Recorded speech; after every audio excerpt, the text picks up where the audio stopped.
All right, we're live here with Ashleigh VanHouten of Muscle Mason, Muscle. I was about to say Muscle Mason, Muscle Close. Maven Radio, You got it. which which is a cool name.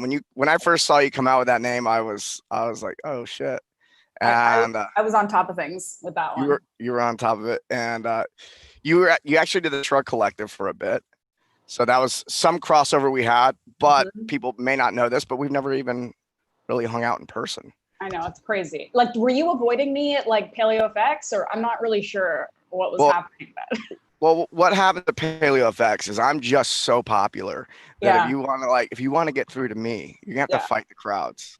that's So, fair. That's fair. Yeah. uh, and so tell us a bit about what you. So you were it was formerly Paleo Radio. It's now Muscle Maven Radio.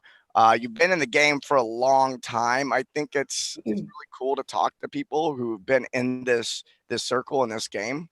Yeah. Uh, for as long as we have, because we've seen a lot of, trends come up and down, and it's comical at times.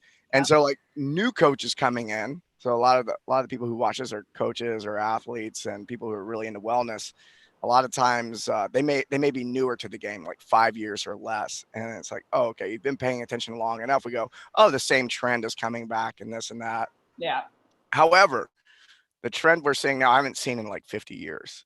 And I think it's great, which is this organ meat Yeah. situation. Well, I mean, is it even a trend yet? Like, I feel like sometimes when you're so immersed in your own specific niche, you feel like that's the world when it really isn't. And I think a lot of people, that can almost be the downfall to a lot of people in the fitness and wellness industry, and like all the stuff we're going through right now, where things that seem common sense or obvious to us are absolutely not in the greater context of the world and social media. So like, I wonder if people even do have organ meat on their radar, but that's what I'm trying to change, obviously, with my book. Yeah. We'll get to that. Well, here Um, people yeah. people like us are so early on the wave that it can almost be uh uh uh, what's discouraged. Sometimes there's times where it's like, oh, I'm discouraged. Like, I've been hitting Yeah. this drum for a year, and it's like, no, they're coming, they're coming. It's just that you're such an early adopter, that we get to remember that. Like, Yeah. CrossFit. I got into CrossFit in 2007. I was like, it's gonna be the next thing, and it took like 3 or 4 years for it to be the next thing.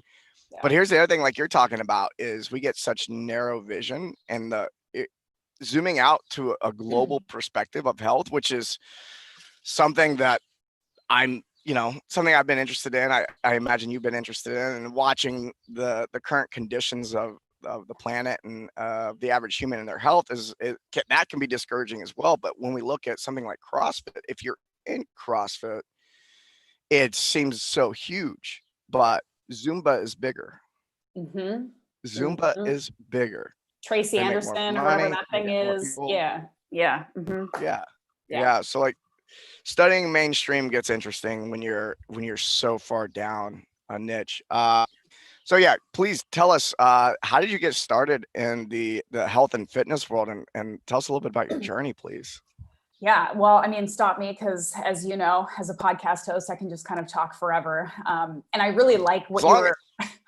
as long Go as ahead. I'm entertained, I'm Okay. gonna let you keep talking. Yeah. Cut me off when it gets boring. I'm like, now let me Yeah. talk about my deep childhood drama. And you're like, all right, we'll just keep moving on from here because you're No, bored. I'll let you keep going with that.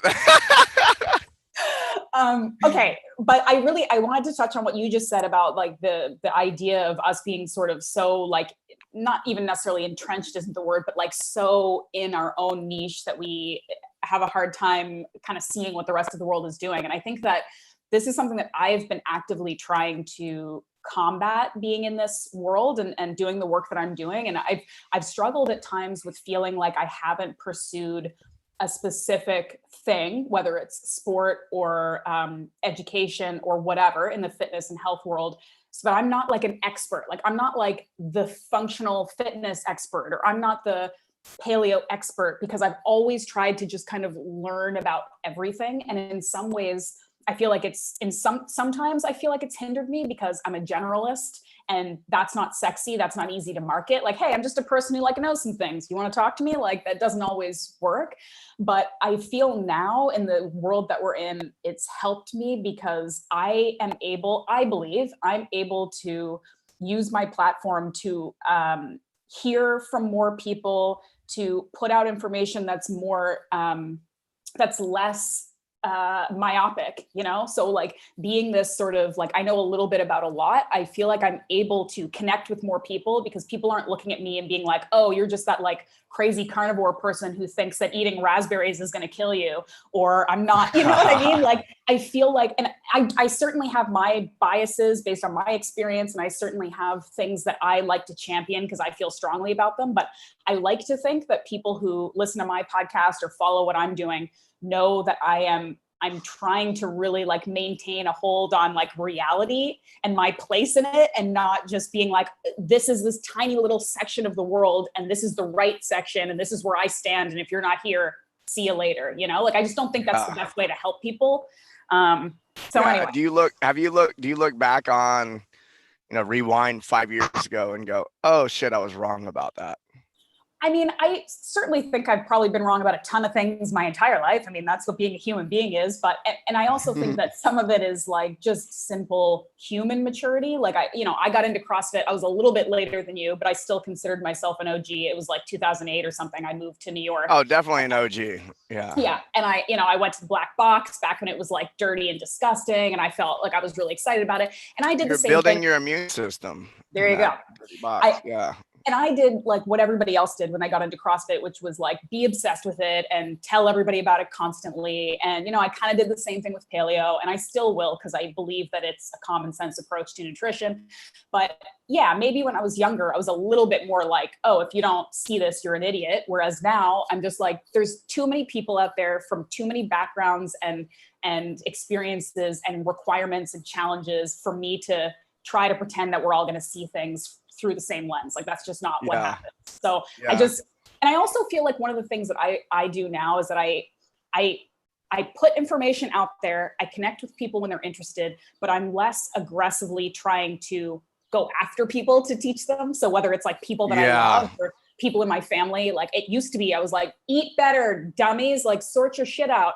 And now I'm just like, they don't want to hear it. It comes with experience and maturity. I'm the same, I've had the same experience. I almost, the fortunate thing about paleo is people were able to throw a label on it and are able to, a community formed around that word and that term. And anything in the world, a lot of what gets something to a point ends up being the thing that holds it back. So the name catapulted it into the conversation. Rob Wolf, big props, Paleo Solution. And but now, I mix it up in the health and fitness world a lot. And to the people who are uninitiated to having been in this world for long enough, they think, if I go to certain places, like, oh, are you paleo or vegan? It's like you got to be one or the other. I'm just like, I'm just kind of, eating food over here. Mm-hmm. But I like what you said. It's a common sense approach. And so but people love labels. They want to be able to say, I do this thing. I belong to this group. And so then it can be exclusionary at that point. So I'm wondering if we're getting to that point where it's like all of us that got into paleo. By the way, the transition to paleo for me was not difficult. It was like, oh, I just got to cut out oatmeal. It was like, I was like, because already doing a common sense approach. Mm-hmm. And so I really like how you said that. I'm curious if you don't mind sharing. You can just tell me to fuck off. But how old are you? 36. 36. Okay, I'm 38. Now, have you read the book Mastery? I don't believe I have. Robert Greene. Okay, so Robert Greene. So here's the thing: the 48 Laws of Power guy. Yeah. Yeah, I've read that one. You've read that one. Okay, so I think he also wrote Seduction, which is a really good book. Okay. Everybody who wants to have influence should probably read that, because it's not just about seducing a single person. It's about seducing a crowd. Hmm. But he wrote this book, Mastery, and he outlined all these people who made really big innovations throughout history. And it was one of those things where like someone got really deep in the trenches in one topic for 7 to 10 years, because it takes about 7 to 10 years to master something. Yeah. But what ends up happening is this actually gave me a lot of peace around where I was at in the world. And I go, oh, I'm actually pretty young. Like you're pretty young, Mhm. and we've done a lot at by our age, right? And so I imagine that you're probably like judging your accomplishments or your ability to connect with people and have a message with someone who's 50. Yeah. It's like, oh, I look at Joe Rogan, it's like the dude's in his 50s.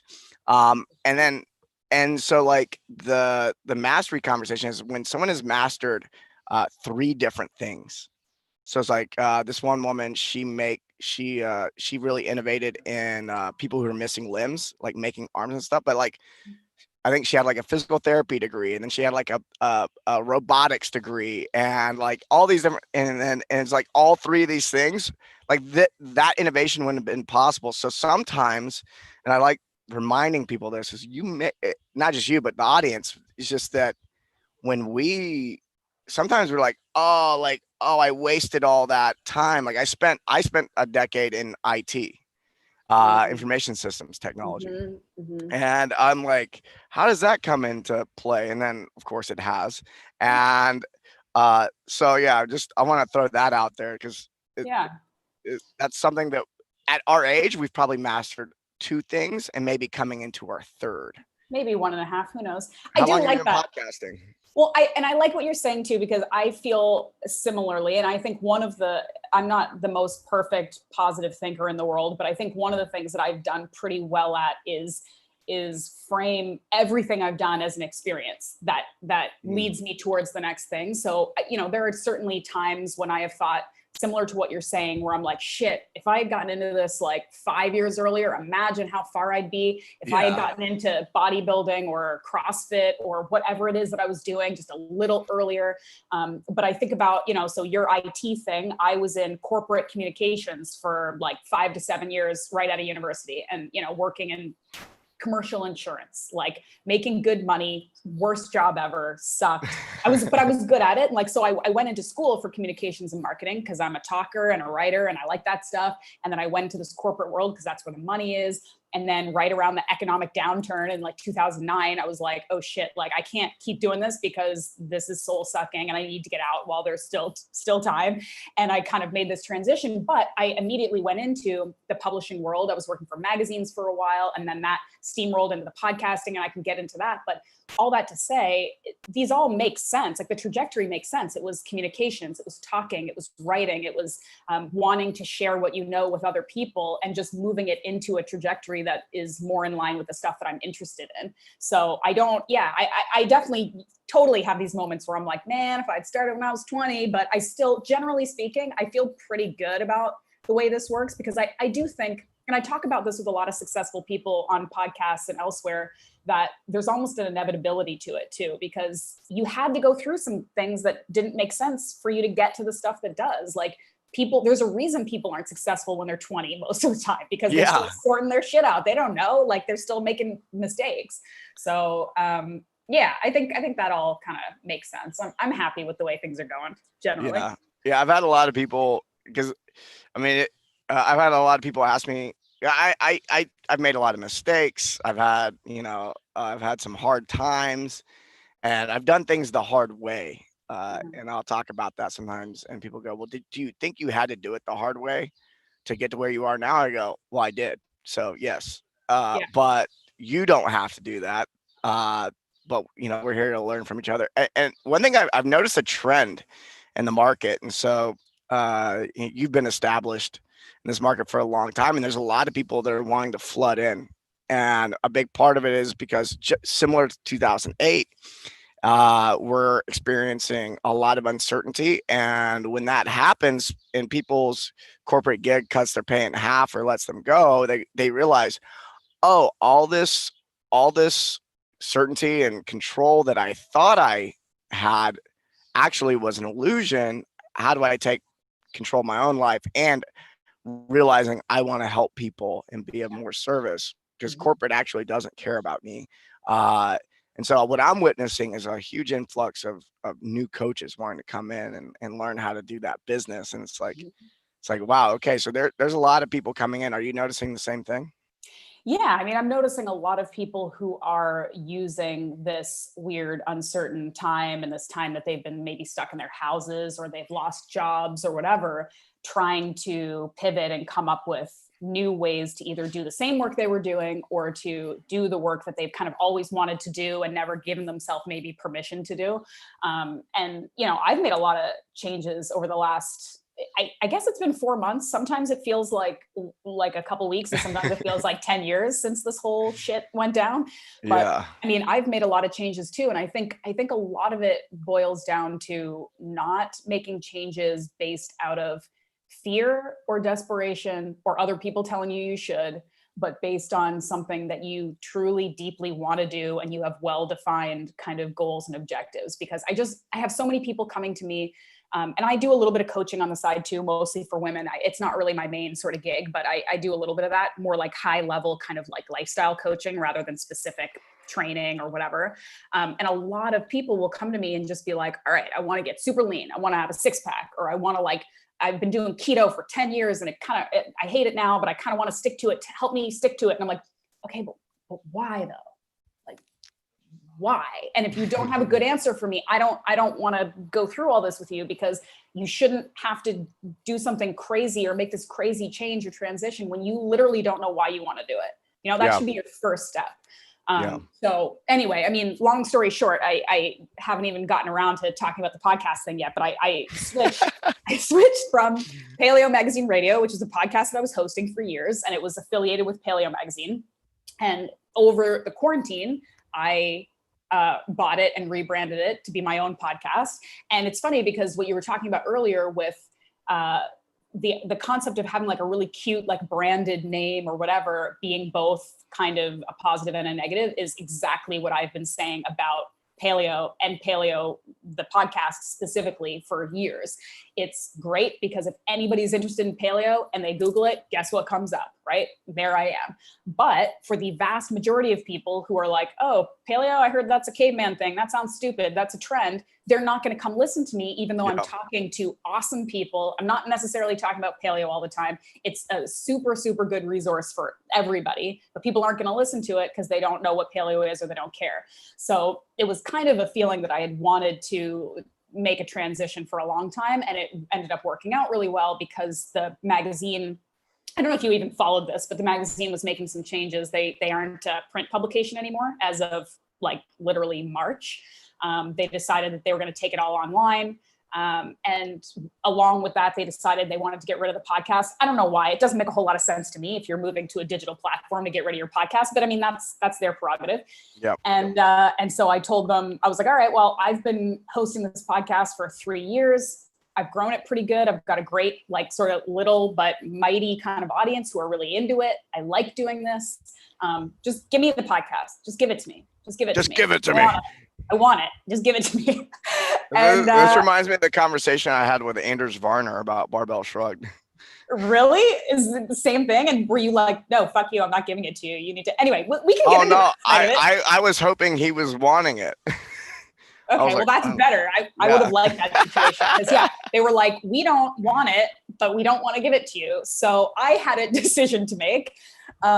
Where for a minute, I was like, you know what, there's a lot going on here. Maybe I should just move on. I've been doing this podcast for a while. It's not like it's a huge money maker. Very few people are getting rich doing a podcast, but I kind of sat on it for a minute and I was like, I really like this form of communication. I really like how many people I get to meet and how much I get to learn, and just the connections that I make. And when people message me and say that something helps them, like that's meaningful to me.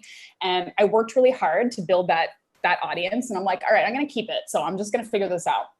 So I went back to them and I'm like, all right, I'll buy it. Okay. I wanted it. I felt a little entitled to it, but that's my own bad. Like you're not entitled to anything ever. So I bought it and I rebranded it. Be careful who you say that to. Yeah, I know. Anyway, but listen, like I will admit freely that I was pissed initially because I did feel like I deserved it. I was like, I'm the one doing all the work I'm the one who got this Yeah. audience. Like, I'm the one who does it. You don't want it anymore, but you won't give it to me. And then I, of course, like checked myself. I'm like, why do you think you deserve anything? It's not, you don't. Like, if you want it, you need to invest in it and you need to work in it and Yeah. work for it. And so that's, you know, it Well, took me a couple days to get over it. And then I bought it, rebranded it right away. And I think I've been getting really good feedback. I've been able to broaden the scope of what I get to talk about. And I think people are enjoying it and it's doing well. And like the sponsors are happy and they're coming to me instead of through Paleo Magazine. And it's been fantastic. So very cool. it Very worked cool. out. Yeah. Yeah. Yeah. There's in that story I was hearing like, oh, okay, you got frustrated, it felt entitled. And I think this is like I go through this too. It's like I'll get turned up for like 2 or 3 days at a time sometimes where I'm like, it shouldn't be like this, and I go, oh wait, that I'm out of touch with reality. This is Mhm. I want something to be different than what it is. And if I want it to be different, then I have to create the actions that will result in Yes. that difference. And most people don't do it. This is why you're successful, is because the average human being will just remain in that fantasy that it should be different, but isn't willing to actually take the steps themselves. They definitely want other people to change, but they don't want to take the steps themselves. And so, yeah, that's, I mean, this is what makes you successful. I mean, as I think that's almost everybody. That's the difference. People sit around and complain, but they don't make the change for themselves.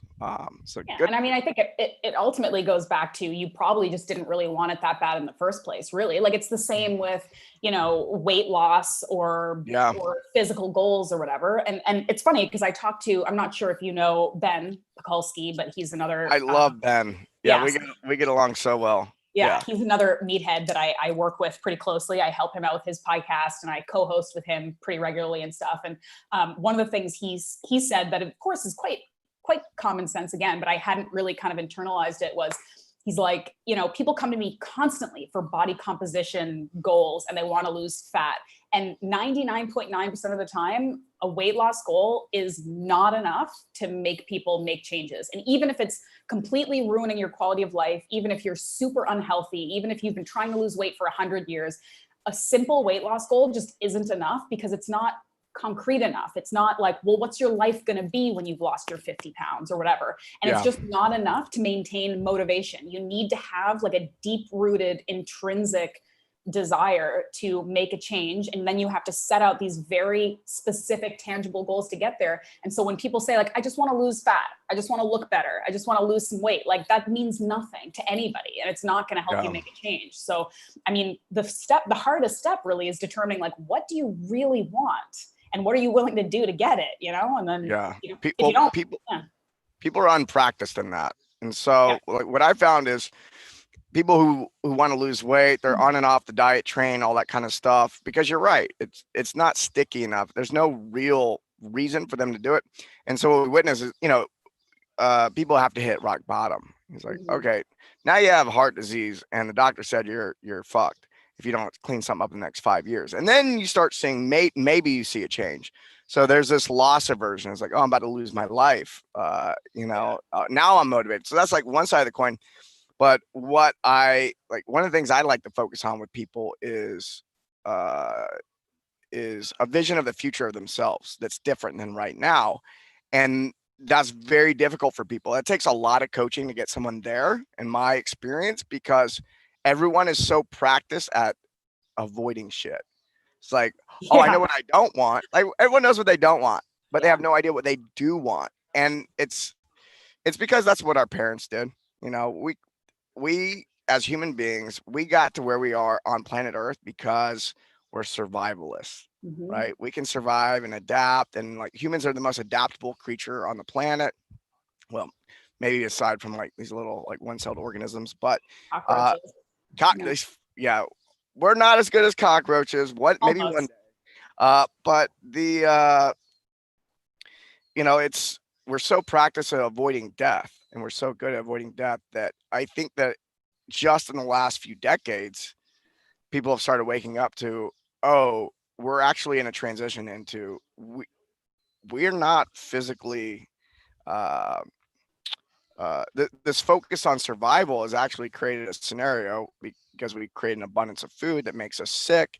It's like this instant gratification of I survived the day is Mhm. what's creating the long-term health impacts. And so I think that if we're going to be successful as humanity and being Mhm. healthy, we have to start teaching people how to have a vision of the future, and which is inspiring. And so, uh, yeah, it's. I'm glad you're doing that.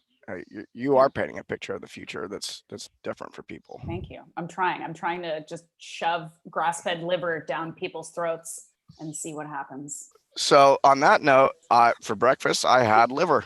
I had You raw, did? yeah, raw liver every day. Every day I start my day with raw liver. That's Um, as badass. of recently, Beef liver or chicken? beef liver. I get it from Bel Campo. I'm out Nice. here on the West Coast, so like Yeah. they'll just drop it off my doorstep, which is kind of nice. Beautiful. That's Uh, amazing. what's your favorite brand for getting? Like if you're gonna eat raw organ meat, like, who are you getting it from? And do I you eat would raw? Or do you cook everything? Well, that's actually a good question because so currently I am quarantined in Canada, in beautiful Canada. Oh, you're in Canada. I spend half my time in Canada and half the time in the States. Hmm. So when I'm in the States, I love Belcampo. They're great. Anya's amazing. I actually interviewed her for Muscle Maven Radio recently. Fantastic. Nice. There's a bunch of good companies. Like I know I've actually never ordered from, but I'm very familiar with US Wellness Meats. Those guys are great Yep. for We've gotten providing. stuff from them before. Yeah. Yeah, they're great. Around here, it's funny because I'm in Ontario, which is close to Quebec, which is French. Not sure how into Canadian geography you are, but the French. I've been learning. I've become a fan of Canadians. I've made a I lot mean, of why Canadian not? friends. Yeah, the Why not? Canadians are the best. It's like Texas and Canada. Like there's something about Texans and Canadians that I'm attracted to. It's crazy. I like it. I like it. I Yeah. mean, and I'm like a dual citizen, so I like to say that I have like, depending on your opinion, the best of both worlds because I'm like a pretty tolerant, like I have a pretty good sense of humor about myself, like Canadians, but I can be like a bit of a dick when I need to, which is the American. So it's like it's the perfect mix. I'm not like too much of a dick. I'm not too much of a nice guy. Like I like to kind of mix it up. But That's good. That's yeah, you're probably pretty close to perfect as a human being. Yeah. I'm trying real hard. But so anyway, so the guys in Quebec, our French friends in Quebec, they eat a little bit differently maybe than others in terms of their like they do a lot more organ meats and they have like a lot more of like the pate and foie gras and like they eat horse and like stuff that maybe in the States isn't quite as common.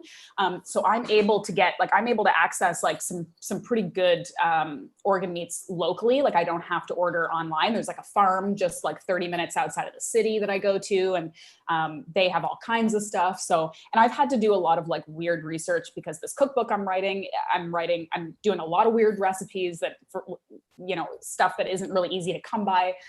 But it's been really cool because I have discovered a love for different parts of the animal that I had never even thought of before. Like when you think organ meats, most people are like liver, get your liver in. Yep. But there's a lot more to it, and a lot of it is delicious. Some of it is challenging, but a lot of it is like really good. And it's been cool to experiment and play around with different things and make stuff successfully that's actually good to eat, not just like I have to eat it because it's good for me. Like it's actually tasty. So it's been cool. Um, what is the benefits of organ meat? People, or okay, well, I eat meat and I eat vegetables and I'm getting everything I need. Why are organ meats so important? Yeah, so different organ meats have different nutritional profiles, and as everybody who has done any research knows, that it's liver. It tends to be the most nutrient dense, sort of ounce for ounce of any edible food on the planet, which is pretty impressive. Like you've got like liver and maybe like oysters. They're just like pound for pound. You're getting the most micronutrients. So just like an entire range of like vitamins and minerals that you really can't get in such small concentrated doses anywhere else. You have to take a bunch of weird supplements that may or may not be bioavailable. Like you know the drill. Like taking supplements is never going to be as good as eating it from whole food sources. It's never it. By supplements, it's a good stop gap, Mhm. but it's never the solution. Yeah. Yeah. And it's, yeah, you know? exactly. Like you do it when you can't, you don't have a better option. But it's basically, yeah, it's just like, if you want, and I mean, I don't have it in front of me, but like the breakdown of the nutrient list in liver or heart, for example, antioxidants like CoQ10 that people supplement, they pop pills all the time, massive. Like B vitamins, it's super nutrient dense in a small amount. So again, maybe you will get some of these vitamins from eating a big steak, which is delicious and great, and you're eating 8 ounces of steak and it's fine, but you could also eat like 2 ounces of liver and be good for like 2 weeks, right? Yeah. And I mean, I don't try to get too woo woo around food, but like I feel nourished, and I'm sure you feel the same way. I feel nourished when I eat liver in a way that is almost like magical. Like it's not, you're not feeling that when you eat chicken breast. Like you're just Yeah. not. I was hanging out with my buddy Mike Salemi, and both of us get, you know, we've spent a lot of time in nature doing some weird shit. And the thing is the more time you spend in nature doing weird shit, the more, like, I remember growing up and hearing stories about, Native Americans. They could like talk to the trees, and they could hear the animals, and they knew what was happening in nature. And the European comes in and is just completely mystified by what's going on. And so like having gone and hung out with like people down in South America that are still living in the jungle or in the mountains that are like in that thing. And I spent a whole week just doing their thing. And then my whole experience of the environment starts to change. And I go, Yeah. oh, the trees are talking to me. So when, How much and ayahuasca were you taking when they were a talking to you? lot, Curious. Okay. a lot of ayahuasca. No, but with or without the medicine, the medicine, I Yeah. mean, when you consume the plants, what they call it mother ayahuasca, because when you consume it, then you can communicate with all the plants. And so, and then they all have different lessons, which is, now I'm getting way out there. I may have lost some people, but here's the thing is like, that's a learned skill, like Yeah. being in touch with the environment. And then, so, my friend Mike Salemi, I imagine you know him or know of him. Yeah. He's done a lot of the similar work I have. We both spend a lot of time with tribes and whatnot. And when we get like, when we touch it, we're like, oh, this is different. And we put it in our Mhm. mouth and chew it. It's like, oh, wow. And it's like instantly there's this recognition that this is alive. This is like when I get very fresh liver, just open it up. I go, when I put it in my mouth, immediately there's recognition. But then the rest of the day, I notice nice, clean energy, a Mhm. lot of clarity.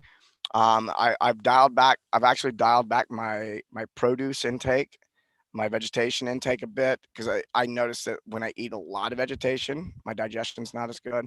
Yeah. And yeah, and I've dialed back just like the other traditional meat consumption too, and done organ meats. I got a question about that. Is if I'm eating a lot more organ meat and not as much muscle meat, am I, if my goal is to build muscle, if I want to be, a hunky dude, do I, am I, is that okay? Is the organ meat, how should I be eating? Yeah, that's a good question. I mean, and just going back to the ancestral sort of thing that you were talking about, like speaking with people who really do live closer to nature. It is funny when you look at it that back before people could Google the nutrient profile of a steak, people were hunting in the forest and they were harvesting animals and they were eating the liver and they were saving the muscle meat for their animals. And they Yep. didn't know. They weren't like, oh, well, this one's kind of tastier, or like this one I know just has more, iron in it. Like they just knew inherently what was more nutritious. And so I think that's like, it's a cool thing to highlight, because one of the things I'm trying to communicate with this book is how arbitrary it is that North American Western culture thinks organ meats are extreme and gross. Nobody else in the world thinks that. Nobody Yep. in the history of humans have thought that. We are now uniquely privileged enough to waste large parts of the animal just because the steak or the chicken thigh tastes nicer. But throughout history and all of the planet, we have eaten the entire animal. And it's bizarre I'm not trying to be judgmental. I'm just trying to like show people a side of it that they may not have seen. But if you're already a meat eater, what is going on that you think eating this hunk of the animal over here is normal, and this part over here of the same animal is disgusting and weird. You're eating an animal, okay? We've established this. You have Yeah. killed an animal and you're eating it. So why wouldn't you nourish yourself, honor the animal, eat the whole thing, not waste it? Like it's a very uniquely privileged Western approach to eating that I think we need to revisit. But anyway, going back to your question about being hunky in protein. So as my friend Dr. Gabrielle Lyon, I'm sure you know her, and she's big on protein for muscle growth and longevity and all of these things. And she has more recently been kind of teaching me the specifics of some of this stuff with regards to eating protein for the amino acid profile more than just, okay, I've got this many grams of protein. And she does speak to sort of minimum daily amounts that are good, and you should be eating probably more protein than most people are.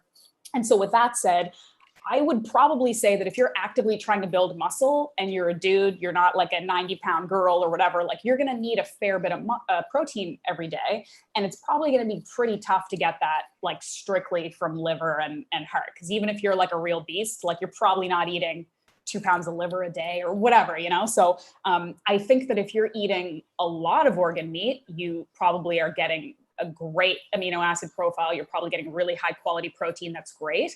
But again, if you're sort of 180 pound, 200 pound dude trying to actively gain muscle, you're probably going to need to beef it up, no pun intended, with the amount of protein you're taking in every day, because it's just hard to get it from purely organ meat sources. I would tell most people are going the other direction. Like they're eating, again, chicken breast, ground beef, lean ground turkey, boring shit like that, which is fine.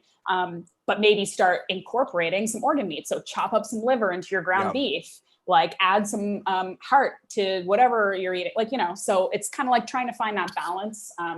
But again, the great thing about organ meats is if you're eating them for nutrition versus just trying to get your protein in, you really don't have to eat a lot. It's like a good bang for your buck. You get a couple ounces in and you're getting like way more nutrients than you would from other sources. Yeah, I heard just a few ounces of liver a week. Yeah. And you're checking a lot of boxes. You don't have to eat a lot. Yeah. I'm probably eating 1 to 2 ounces. Today was probably 2 ounces. But I don't weigh it out, but I just pull it out on the board and chop it up and eat it. And I'm still eating plenty of other meat too. I still like my ribeye. And it's funny because I actually haven't eaten a lot of raw organ meats and I really want to. I'm like very into it. But whenever I'm getting the stuff, I'm usually getting it already frozen. And for some reason, I'm unsure about how to do that and how to maximize that. Like I'd rather it just be like fully fresh. Like I'm getting like the real fresh stuff and just like slicing it up and eating it. Well, what helped me out is I went and hung out with Paul Saladino. And yes, of course, yeah. And I don't think he even eats as much organ meats as me, by the way. I interviewed him a couple days ago, and I'm like, I think that I have you beat personally.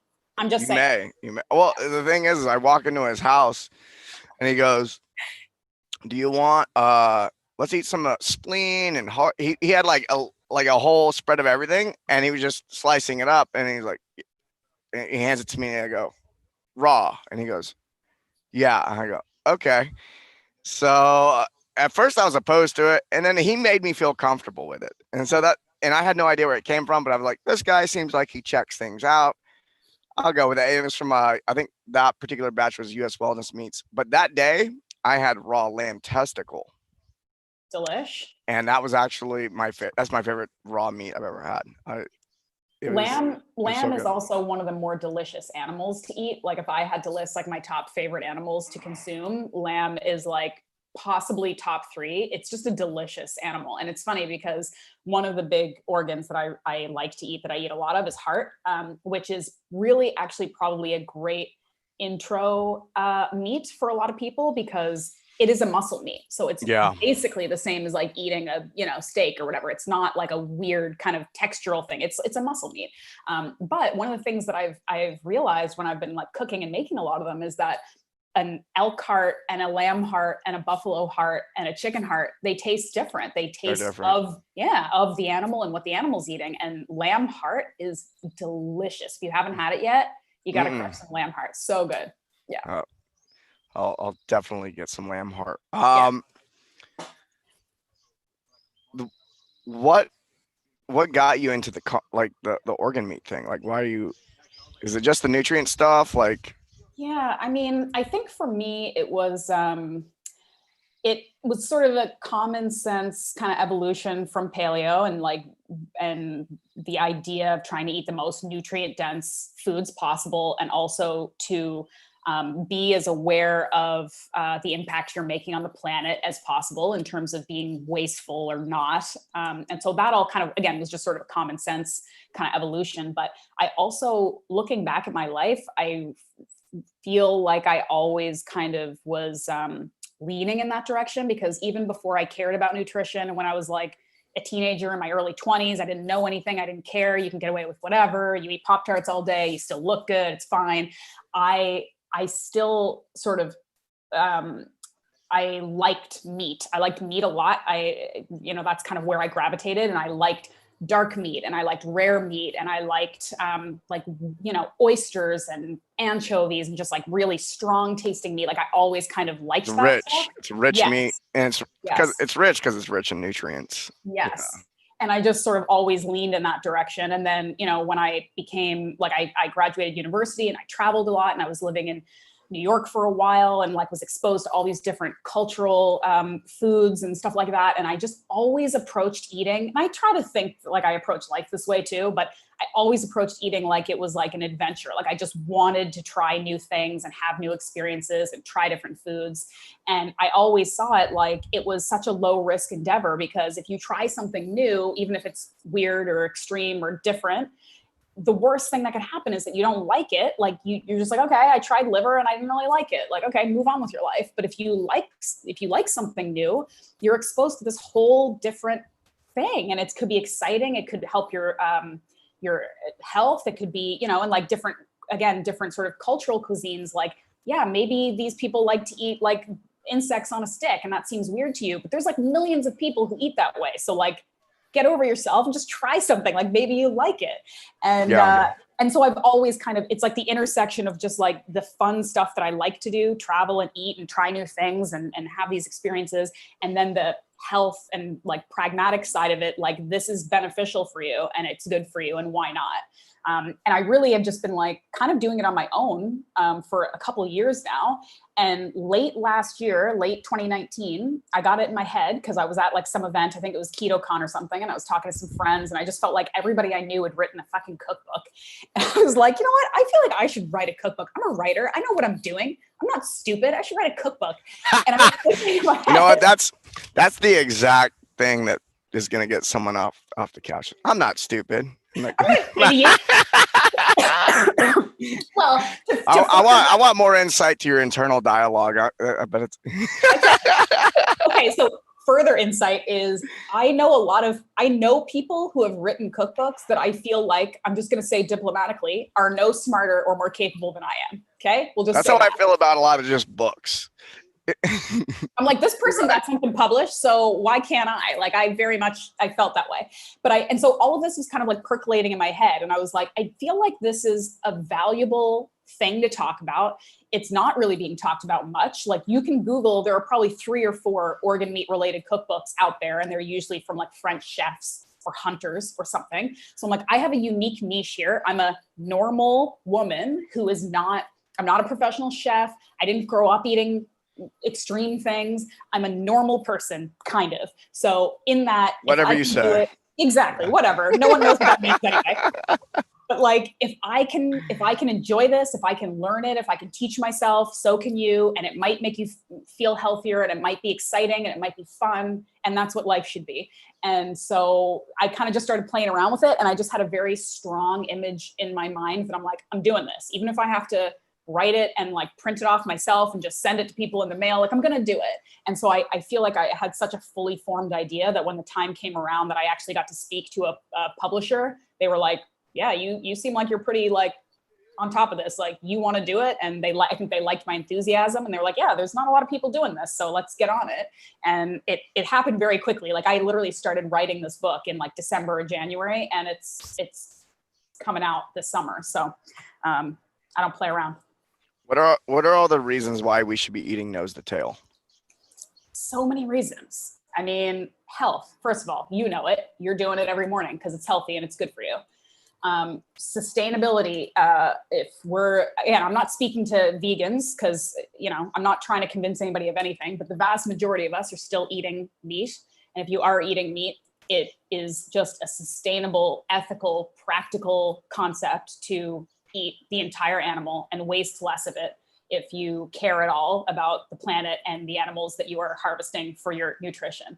Eat Yeah, most people, I right? found out recently. I was hanging out with my buddy AJ in Utah, and he's got a family of ranchers. And uh, when this whole COVID thing went down, I got really interested in the food supply chain because we're about to see it's about to get weird.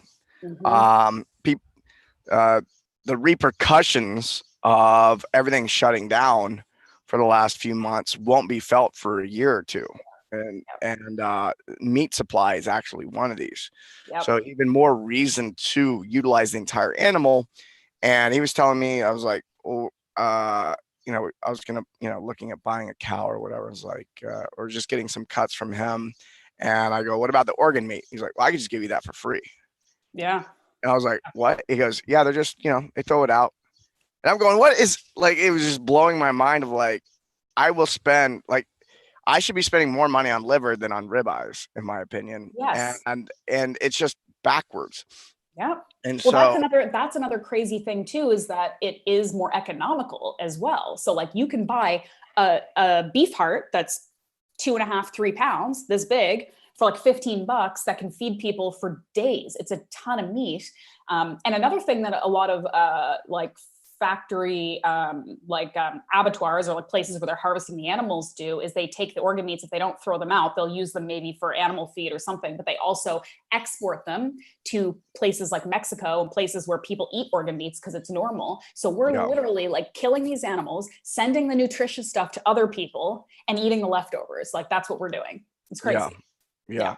Well, here's the thing about organ meat. For me, I want to be more careful on where the animal came from. Going to Yeah. the ethical perspective here Yeah. of, you know, it broke my heart when I heard they're just throwing out pieces of the animal. I was like, that's dishonoring the animal. Mm-hmm. And I won't mince words on that. And, you know, let's put the whole thing to use, because if you're just throwing shit away, what the fuck, you know, that's life Yeah. that you're I know. throwing away. It's nuts. It's crazy. Yeah. What are anything else? I mean, we've got, obviously it's good for your health to go nose to tail. Oh, And good for your sustainability, wallet. Good for good your for the wallet. wallet. Yep. Good for, again, the sort of food cycle. Like again, if you wanna really learn, like go deep dive on if you're still a little unsure about like, okay, well, is our beef habit destroying the planet? Is farming animals inherently bad for the planet? All of these things, you need to go to obviously Diana Rogers and Rob Wolf, and they've got that book, Sacred Cow, and like that they've dug deep on it, and that they will speak to it more eloquently than I can. But the short answer is it's not about meat being bad for us or meat being bad for the planet. It's the system that we've created to make this mass produced, crappy quality, super cheap meat that is bad. And we can always make the decision to invest a little bit more, spend a little bit more money, do it the right way, and work with people and companies and farms who are taking the extra time and effort to produce healthy and high quality animals. And I understand that we're not all in the same place economically, that we're not all, we don't have as good access to these farms or these people as other places. And, you know, even Diana Rogers herself said, look, at the end of the day, factory farm beef is still better than a Twinkie. Like we can make better decisions always within Yeah. the realm of our capability. So it's not like if you can't eat the most perfect grass-fed high-end beef possible every day, so I'm just going to say fuck it and eat, you know, grilled cheese or something. I don't know. You can make better decisions within your, you know.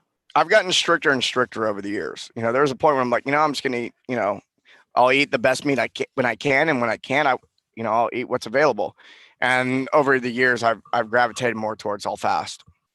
Yeah. Yeah. You know what? Everyone's gonna eat a burger at this shitty restaurant. I'm not gonna eat. Like I've Yeah. gotten good at fasting, and sometimes fasting is, you know, a couple days, and sometimes fasting is 6 hours. It is a You good know? tool. Like Yeah. I've actually implemented more fasting since quarantine than I normally would, because again, it's generally speaking sometimes different for women and men. Like we react to it differently, and then also your activity level and all that stuff. So my focus was always on trying to be like metabolically flexible. So I was never really into keto particularly, but I certainly eat lower carb than like the standard American diet. And I eat paleo, but I still eat oatmeal because I like it and I know it works for my body and all of Uh, these things. I think we would eat. I think we could live in a house together because it's like 100% I'm like paleo plus oatmeal. oatmeal. Yeah, exactly. 100%. 100%. And occasionally some whiskey. But anyway, All yeah. right, we're So we're still on the same. All right, damn, how are we not hanging out? What's I going on? know. I know. We're going to change it soon. All But right. yeah, so the metabolic flexibility thing I think is important because, again, kind of bringing this full circle, like what we were talking about at the beginning, is like I would tell anybody who comes to me looking to get healthier to start with a basic paleo approach. But at the end of the day, we all need to have our personalized nutrition. We all need to do what's going to be reasonable for us, what's going to be sustainable. Life is short. We want to enjoy things. So you don't need to be so strict. You don't have to be, or if you do, you have to understand the reasons why you have to be strict. But I think that having that flexibility is important because being resilient is more important than having ketones. Okay. Being resilient is more important than never eating a carb or having like a perfect six pack, because as we're seeing in the grand scheme of like what's going on in the world these days, that by and large, North Americans are not super resilient people physically because we don't take care of ourselves. Well, And the so, yeah, yeah, the average person is not resilient, and it's because the system's not resilient, sure. and Yeah. people are adopting the system because of lack of education. You Yes. know, there's uh, the more I've learned why, like if you would have just told me like, hey, going keto and eating organ meat and going carnivore, just you're gonna lose some weight, it's gonna be awesome, and I'd be like, not very convincing. I'm like, all right, cool, like. Maybe if it's somebody who I trust and I just do what they say and I'm in that category, then Yeah. whatever. But it's become very easy for me to just skip the burger in and out and wait till I get home to eat my high quality stuff Yeah. when I understand why. It's Yes. it's we have a nation, we have an entire country, we'll say North America is just uneducated. And it's not because the information is not there, it's because people are ignoring it. Yeah. And I find that really fucking annoying. Do you find it annoying? I do, but again, I have done a lot of personal inner work to get over it, because do you want to just be pissed off all the time that people aren't listening to information that will help them, or do you just pivot and say, okay, I'm just going to keep living my life and people lead by example. I'm going to keep putting out the right information and people will come to me. And if I don't change everybody's mind, guess what? That's life. Like I try not to be Yeah. apathetic, but I'm just like, because the thing is, the problem now is not that there isn't information, it's that there's too much information. And so there's always a study or a person or a piece of information that will back up what you already want to believe, you know? Yeah. So Yeah. if it's like, if it fits your macros is the best, or veganism is the best, or whatever, you'll find somebody who's an authority who will agree with you so that you don't have to challenge yourself and learn. Yeah. Yeah. And going back when you were referencing our food system, it's like, Yeah. yeah, the current food system, the way it's built, meat is taxing the system. Like it's taxing it's the land, it's just taxing everything. And so um people are normally having conversations inside the existing context. There's Yeah. this inability to see outside the system. I mean, when you're going to school at 5 and you go into that system, and then you go into the system of corporate America, of college, university, and then into a corporate environment, you've never actually been outside the system. You can't see the system. So all arguments are happening within this context of the way things were told to you as they are. And Yeah. it's simply not true. Yeah. So it's like, for me, it's how do we get people? I mean, really, what we're talking about is breaking people out of the matrix. It's like, how do we break people out of the matrix and so they can actually see the matrix and see that the matrix is the fucking problem? Well, one of the things you said about people, human nature being that people often have to hit rock bottom before they're willing to see a different way. I tend to agree with you, but my fear, and within the context of 2020, my fear is like, what the fuck is rock bottom? Because right? Like I feel like we hit it and then we just keep going and we keep going and we keep going. Yeah. So like with, talking about the food system again, I think one of the bigger systemic issues is that in North America, specifically, other places too, but North America, we have this belief that food should be super cheap, super delicious, and super easy and immediate all the time. So we Yeah. spend less money and time on preparing food than we ever have. And we expect it to be that way. So we don't, we should be investing more money in our food. We should be spending more time making our food and making it with our friends and eating it together and sitting down and tasting it and loving it. We should be doing that, but that's not the culture we have. The culture we have is that you should get a burger and it should cost $3 and it should be right now. And that's how I want to eat. And if, you know what I mean? So like, it's going to be very hard to switch that mindset of like, no, you should spend more money on food and it should be more work for you, but it's going to pay off because it's delicious and it's healthy and it's good for the planet. That's a hard, it's there, the information's right in front of you, but it's very hard to convince people to change their habits when their habits are easy, Well, it comes down to what do people actually care about, and what people say they care about and what they actually care about are different. And this is, I think it's causing a lot of suffering in the world because people know there's like, it's like they say one thing, but then they behave differently. And then, that's actually a huge problem. And anytime anyone, like, my favorite thing to do is people talk a lot of shit, right? They're like, all right, they talk a big game. It's like, show me your bank account, show me that fucking credit card statement. How much are you spending on food? How much are you spending on your health? Or you're complaining about that gym membership that's a couple $100, but your bar tab is a couple $100 every weekend. Whip out that bank statement, and nobody ever does it. I'm like, show me your bank statement. They're like, it's like, yeah, you know what's up. Like, go get your shit in order. So, but we have a whole country. Yeah. We have a whole country that is, you look at the country's bank statement. What do we value? What do we care about? It's bullshit. Yeah. I spend so much money on food. I'll show you my bank statement. It's scary. I spend a lot of money on food. Well, this is what's interesting. I remember I was running a CrossFit gym, and I remember coaching people on nutrition 08, 09. By the way, if you were a gym owner, a CrossFit gym owner in 08, 09, you didn't make money. You were rare if you were. I made some money. And so I remember making $3,000 a month. And I was living in Memphis, Tennessee. So the cost of living, my rent was $800. But I remember having gym members, and I was telling them, like, they were complaining about the price of food. And I'm like, they're like, oh, it's easy for you to say. I'm like, is it? He's like, I make $3,000 a month. You know what my grocery bill is? It's $1,000. Yeah. It's like a third of my income is going to food. And they're just like, oh my God. And it's like you were saying before, people have been programmed to believe that food should be cheap and convenient. It's like, this is not reality. Yep. This is I'm big on water too. I go get spring water, and it's like, this is what's going in this vessel, this thing that's gonna, like, this is the only thing you have. Everything else is bullshit. This human body, like, this is the greatest gift you were ever given. Yeah. And you're going to put McDonald's in it, and you're gonna drink tap water. I'm like, what? And the government is deciding, like, when did they do a good job?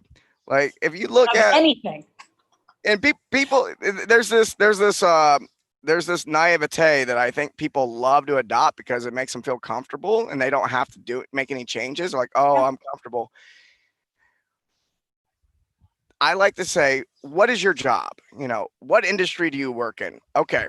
And I can talk to anybody who's in any industry. I was talking to somebody who works in psychology the other day. How well does the government regulate that? How well does what's the mental health of our nation? What's the whatever? Or, if somebody works in the oil and gas, or it doesn't matter what industry you go, how good is the government? How good of a job does the government do in your industry? And then they go, well, it's all fucked up. And I go, well, how well do you think they're doing all the other stuff? And they go, oh, it's like, yeah, like they're not doing a good job in the health space. I can guarantee you. It's only gotten worse. I mean, you gotta take matters into your own hands. Like again, we could do a second, third, fourth hour if we want to get into government and conspiracies and what they're trying to do, whatever. But I think I don't want to. I don't like the word conspiracy because there's actual evidence, and then people like to use that word, and then people throw it out. But I'm just gonna switch slightly, and I want to ask you a question because one of the things that we've been talking about here. Nope. I'm interviewing you. You can't ask me. Wait for it. I love that laugh. Okay. Right. So we were talking before about how there's like potentially too much information. And then there's also, of course, like the individual bias where people seek out the stuff that just is going to validate what they want to believe or what's easier for them to kind of live with and all that stuff. So my question is always, and we all have that bias. Some of us are worse than others, and some of us will allow ourselves to read something and have our minds changed or to admit that we were wrong. And I would hope that we'd all be working towards that space because we're all going to be better off if we can have a little bit like less ego and be willing to like learn and change our minds, right?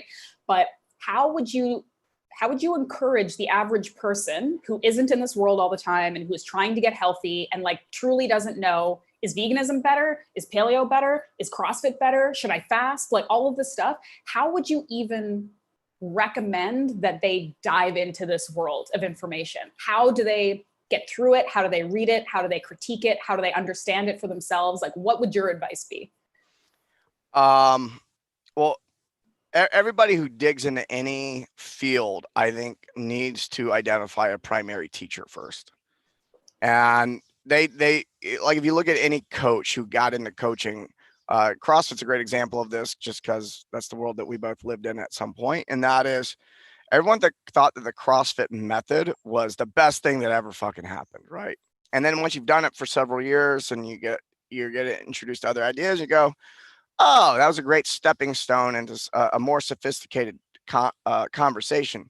Well, if you were doing machines at Planet Fitness and then you got into CrossFit, fucking great. Like that was a great stepping stone. And so I think a lot of us who are like really advanced in our knowledge might poo-poo the basics like CrossFit or something like that. And it's like, no, that's good. Go do that for 12 to 18 months. And then when you're tired, we can have a different conversation. That's a good thing to do.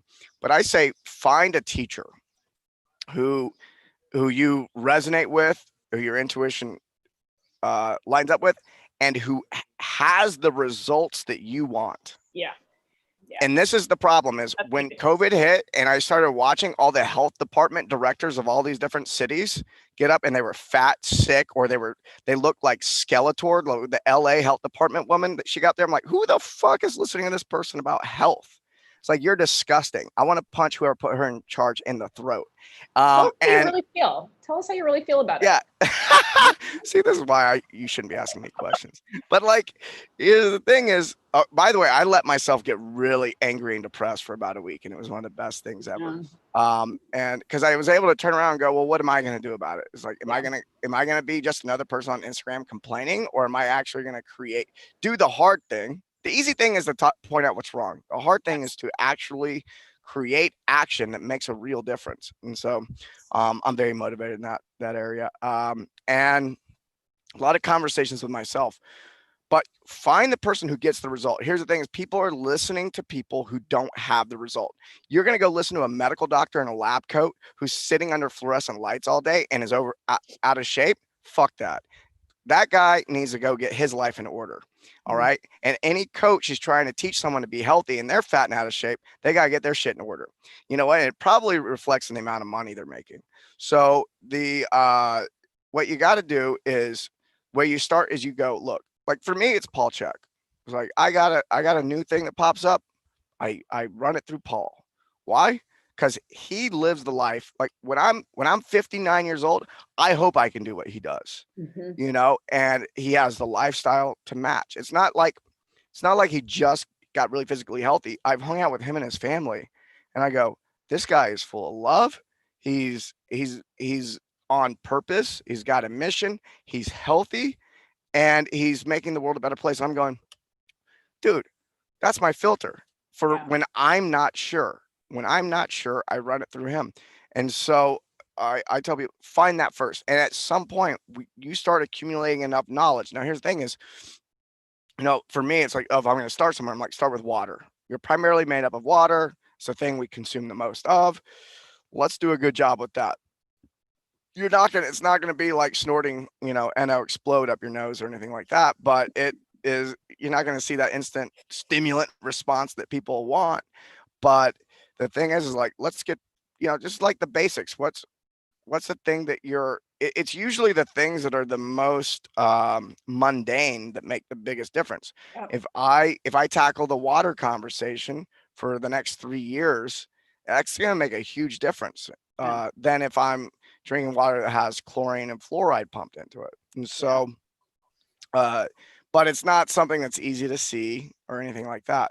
But I tell people, like, find the person who's getting the result you want, and then start with the mundane and be happy with progress. I had a friend I was hanging out with last week. He used to be obese, and he lost so much weight that he had the skin hanging off his belly. He goes, man, how do I should I get a surgery? Da, da, da. We had this conversation. I go, what are you doing now? And he told me, I go, I'm using this, and this. I'm like, are you making progress? And he goes, yeah. I go, okay, keep doing what you're doing. Yeah. It was not the sexy answer he wanted. But you know what, though? This is why it's good to have someone that you look up to that's going to tell you this kind of shit, because it's not just the information, it's the perspective, it's the context in which we're having the conversation. And what we're missing right now is context. And the context people are living inside of is that system we were talking about. The sick care system context is the world in which people are living. It's like, okay, well, we have to change context. I can't even have a conversation with somebody. I caught myself on Instagram recently. I'm like, you don't really need to worry about this. I used to worry about the vaccine, da, da, da. And I realized that they thought I was foolish because we were having a conversation. We're having different conversations.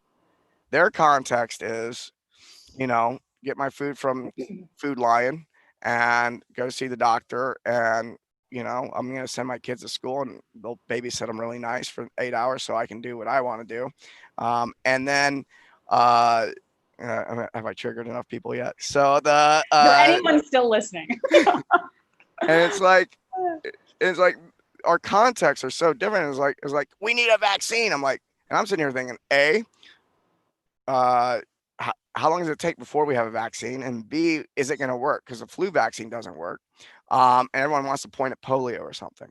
And I don't even want to get down that route because there's please don't make me talk about vaccines. I'm so fucking tired of it. No, yeah. So it's like, but the context is different. It's because I'm like, a vaccine, a really well-developed vaccine, is 1% or less of my health conversation.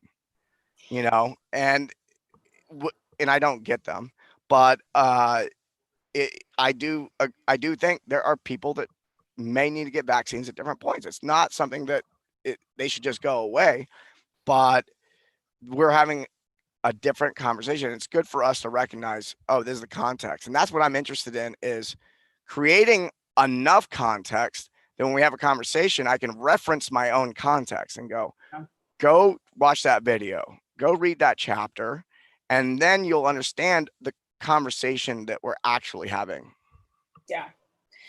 I would say two things that kind of came up when you were talking that I wanted to highlight is, I think that's great advice, like finding somebody that is almost like a mentor or kind of like a kind of a guiding light, that's like somebody that looks and lives the way you want to look and live. I like that approach a lot.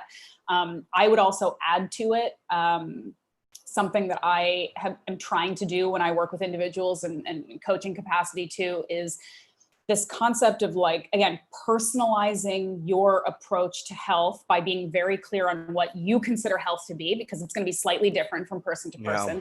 And also, like, empowering yourself to listen to what your brain and your body is telling you, and do the work to try things yourself. So like, for example, if someone comes to me and is like, I really want to get healthier and fit and stuff, but I'm, I kind of want to be a vegan. Like normally I just be like, look, you're speaking to the wrong person. Like, I can't help you. Like, I don't agree with this. But now it's maybe more of a like, okay, if you really want to do this, go be 100% vegan for a month or whatever. Like, do it. Make notes. Write about how you feel.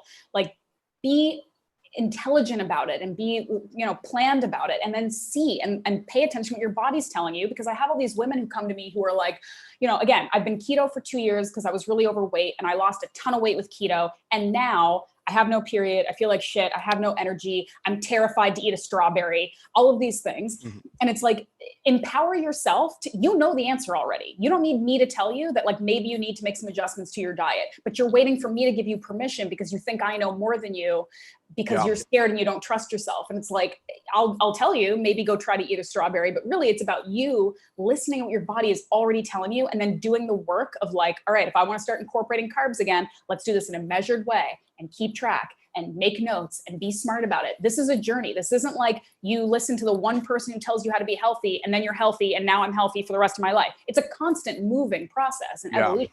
And you need to be willing to like sign up for the long haul and like keep evolving and making changes, because there's no end game to this. And well, Ashleigh, that sounds ridiculous. It sounds like you're advocating that people be responsible for their own health and that they tune into, the infinite knowledge of their body. I'm playing a losing game, aren't I? Yeah. Big time. Yeah. Okay, but wait, there was one other thing I wanted to say. You're never going to sell that diet. I know. This is why I'm not that popular. But anyway, okay. But sometimes people listen, and it feels very good when they listen. I also want to point out I'm in 100% agreement with you, and a lot of the work we do is to help get people to a point where they can actually hear their body. Yeah. But I want people, like, give yourself some grace. Like, the audience, if you're listening to this, give yourself some grace, because you weren't taught to listen to your body. You were actually taught your whole life to ignore your body. And here's the thing. You were told to sit in a chair at a desk inside a classroom. And if you had any emotional response, which is the language of the body, you were told to shut up. You were told to suck it up. And then if you did express yourself, they took away movement. They took away recess. They took away sports. So we have an entire culture that has trained us to put information on a pedestal, and our own intuition and our own body doesn't matter. That's what we were taught. And so what Ashleigh's talking about is we need to learn. And how long were you trained to ignore your body? Well, it might take that long to learn how to listen to it again. If you looked at me 6-7 years ago, like, that dude is fucking fit. I was 35 pounds heavier. I was competing at a very high level. I was a fucking beefcake. By the way, I get way more chicks now. So just so everyone knows. Shit. All right. But the thing is like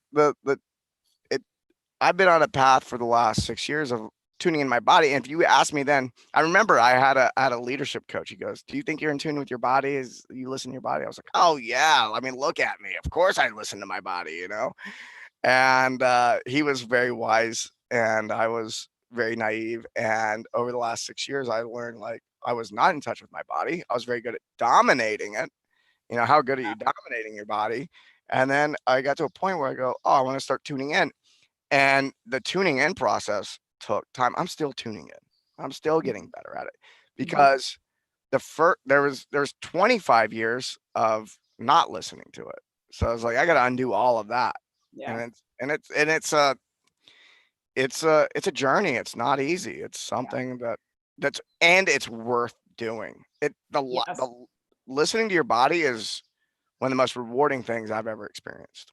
Yes, that is like literally the message, that it takes a long time. It's a lot of work. It's daunting, and it's absolutely worth it and good. And if we can just change this approach to, we need to come up with the next 3-week get fit fast plan, and then there's an end game, and just throw that shit out and just say, okay, let's approach our entire life like this is just a journey to feel good and be healthy and be a good human being in the world. And we're always going to keep learning. We're never going to be 100% there, but that's cool. That's the fun of it. That's the journey. I think that's the approach that we need to take, because otherwise we're going to be very sad and disappointed in ourselves. For the coaches out there who are nodding their head and going, of course. Yeah. By the way, if you go straight for the jugular, you're probably not going to make a lot of money or have a lot of clients like what we're talking about. But I'm a big fan of doing the Trojan horse. That is the 30 to 90-day program that leads them into a 1-year program of working with you, where, so again, I'm going to sell you what you want, lose weight fast. I'm going to sell you what you want. There's going to be a lot of stuff in there that you didn't buy that's going to open your eyes to, oh, this is a much deeper conversation than I thought. And then by the end of the 30, 60, 90-day program, whatever it is that you build, enroll them into a longer relationship. I think that's how I like to do things. So I thought that I was like, what Ashleigh and I are talking about, this is the best place we can be taking people as health and fitness professionals. Yeah. But if that's the only thing you preach, you're gonna have it's gonna be a tough battle. Yeah. And like the other thing that I would add to part of this conversation about like finding people, whether it's social media or in real life or in your gym community or whatever, that you can kind of like look up to or follow in some way, and all of these things. And also speaking to like our combined frustrations about just the world and what people are willing to listen to or not listen to and all of that stuff. The only thing that like one of my complaints, one of my grievances about communicating with the fitness industry online and specifically during COVID times has been the manner in which a lot of smart people are trying to get their information out. So, both my parents were psychologists. So like, obviously I'm fucked up from that, but I like, totally fucked up from it. I mean, anyone who gets into psychology has some major childhood wounds anyway, which they pass on to their kids. I'm you see this chip, this massive chip on my shoulder? Anyway. Yeah. No, I'm the same. I've studied a massive amount of psychology myself. That's like the majority of my work. And so it's like, it's because I was fucked up. And that's okay. Like, I know that a lot of people do it because they're totally just building up this awesome like psychology wall so they don't have to deal with their own shit. But like all that to say that I see things through that lens a little bit. And so one of the things that I'm noticing is some of the people that I follow on Instagram who are making statements or comments or advice about how to be healthier, how to deal with the current situation we're in, all of that stuff. And they're doing it in a way that is consistently negative, condescending, aggressive, rude. And look, I am all of those things sometimes, okay? We all are, right? But I find myself like going online and looking at these people who I completely agree with and still being totally turned off by their message. And so I'm like, if you're preaching to somebody who already agrees with you and I don't want to follow you anymore, how do you think the people who you're actually trying to reach, who don't agree with you, don't understand, don't believe what you're saying, how do you think they're going to respond to you telling them that they're fat and stupid and idiots and they're doing the wrong thing and they're dumb? Like, how it's basic human psychology. You do not get people to change their behaviors by telling them that they're wrong and stupid over and over again. It's not good. It's not sustainable. It doesn't create the right environment for learning and connecting and progressing. Okay. So like, I'm not saying we all need to hold hands, whatever, but like this consistently just negative and again, patronizing, like we're making fun of the people who are doing the thing that's different than us and like all of that stuff. It's confusing to me how many people I believe in and agree with and respect are doing it that way. And I understand they're triggered. Yeah, it's coming from a place of frustration. And I do understand, but it's why I've actually kind of feel like I've taken a step back a little bit in recent months in terms of the messages I'm trying to put out. And I understand that could be problematic to some people because they're like, well, where are you? Why aren't you commenting on this? And it's like, because I can't be a part of a conversation that I don't think is even trying to be helpful anymore. It's just people yelling their opinions. And I don't want to be a part of it. I can't. Yeah, it's like, I've gotten some flack over the last few months of like, why are you addressing or not addressing these certain things? I'm like, well, I could just repeat what everyone else is saying, and add, which I actually think is a problem. I know that whoever is wanting me to do more, thinks that that's a solution, but it's not. And it's like, it's a look, it's usually young people Yeah. that want more. And then as you get older, you realize, I was an idiot back in the day, just posting all sorts of crazy shit online and starting arguments, and I was definitely there. Um, and yeah, it takes a lot of maturity, and it's wisdom, really. It's wisdom is having accumulated the knowledge, but also put it into action and saying what works inside of reality, Yeah. what works and doesn't work, because before that's just an idea. And when you've accumulated enough wisdom, like yourself, this is the type of thinking, this is the approach you have. And when you have a lot of knee-jerk reactions, it's just a lack of wisdom. So they're having to build that up by making mistakes now. Yeah. And maybe it's just like, again, this is sort of like simple how you teach a child, but like, say you're trying to convince somebody on any topic, whether it's vaccines or wearing masks or eating meat or not eating meat or whatever it is, and you're triggered and you're pissed and you're frustrated that people aren't getting it. Like, think about if the person you're speaking to when you're writing your post on Instagram, instead of being a stranger who disagrees with you that you think is stupid, think about if that was somebody in your life that you love, Yeah. Would you Yeah. talk to them like that? Would you try to convince them by telling them they're stupid and being mean to them? I would hope not, so like, let's try to do that approach. Because if you're really trying to do this to help people, making fun of them is not helping them. It's not. Yeah. So like, Yeah. let's figure out a better way. Let's be nice. I can't So believe I'm telling people to be nice, but this is a fucked up world we're in, but like, man. Anyway. Yeah. All right. So I like that, approaching people from a place of love. Yeah. Like you're talking to your mom. Yes. I'm not gonna go tell my mom she's an idiot. Yeah, that's not gonna help. Yeah. Maybe when I was younger, but asshole teenager. But well, no, I didn't do that. We've moved past it. All right, Ashleigh. I loved having you on the show today. We're gonna do more. We're gonna do more shows. I would love that, and I'm gonna come. At some point, come back to the States because I miss it very much, and I miss the sun, and I miss the traveling. So we'll have to hang out and eat some raw liver together. Most definitely. Where do people find you? Best two places, probably my website, which is ashleighvanhouten.com. Put that in the show notes because nobody will spell it. But my podcast is there. You can sign up for a weekly newsletter. All kinds of fun stuff is on the website. And then social media, I'm pretty much only on Instagram, and that's at The Muscle Maven. And I will say hi and send you pictures of the weird foods I'm making all the time. Excellent. Well, thanks for coming on today. Thanks, Appreciate Mike. you.